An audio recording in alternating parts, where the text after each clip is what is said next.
ദൈവ തിരുനാമത്തിന് മഹത്വമുണ്ടാകട്ടെ. ഏവർക്കും ഹെർമിറ്റ്സ് ടോക്സിലേക്ക് സ്വാഗതം. ഇത് ഹെർമിറ്റ്സ് ടോക്സിൻ്റെ 819 ദിവസം. ഇന്നത്തെ പ്രഭാത ചിന്തയ്ക്കായി തിരഞ്ഞെടുത്ത വേദഭാഗം ശുദ്ധമുള്ള മർക്കോസ് 4-ാം അധ്യായം 20-ാമത്തെ തിരുവചനമാണ്.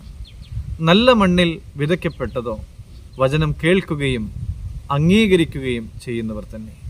അവർ 30, 60, 100 മേനി വിളയുന്നു. വലിയ നോമ്പിലെ 4-ാം ചൊവ്വയിലെ വിശുദ്ധ ഏവൻഗേലിയോനിൽ വിതയ്ക്കുന്നവൻ്റെ ഉപമ നാം കാണുന്നുണ്ട്. അതിൻ്റെ ഒടുവിലത്തെ തിരുവചനമാണ് ഇത്. നമ്മുടെ ജീവിതത്തിൽ 30, 60, 100 മേനി വിളവുണ്ടാകണമെങ്കിൽ നമ്മുടെ ഹൃദയവും മനസ്സും ഒരുക്കമുള്ളതായി തീരണം.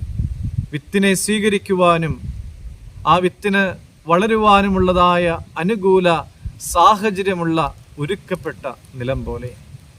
പ്രിയമുള്ളവരെ, നമ്മളെല്ലാവരും വചനം വായിക്കുന്നവരാണ്, വചനം കേൾക്കുന്നവരുമാണ്.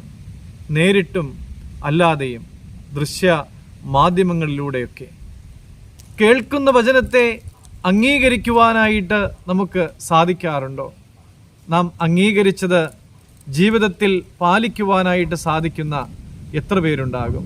പ്രിയമുള്ളവരെ, വചനം സംസാരിക്കുന്ന ഞാനും കേൾക്കുന്ന നിങ്ങളും അത് അംഗീകരിച്ച് പാലിക്കുന്നില്ല എങ്കിൽ മുള്ളിനിടയിലും വഴിയരികിലും പാറസ്ഥലത്തും വീണ വിത്ത് പോലെ ആയിത്തീരും.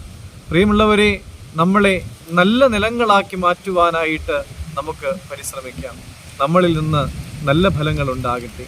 നമ്മുടെ മക്കൾക്ക് മാതൃകയായി തീരുവാനും നമുക്ക് സാധിക്കട്ടെ. നമുക്കിങ്ങനെ പ്രാർത്ഥിക്കാം. സ്നേഹവാനായ നല്ല ദൈവമേ, ഞങ്ങളെ നല്ല നിലങ്ങളാക്കി അവിടുന്ന് മാറ്റണമേ. ദൈവം എല്ലാവരെയും അനുഗ്രഹിക്കട്ടെ.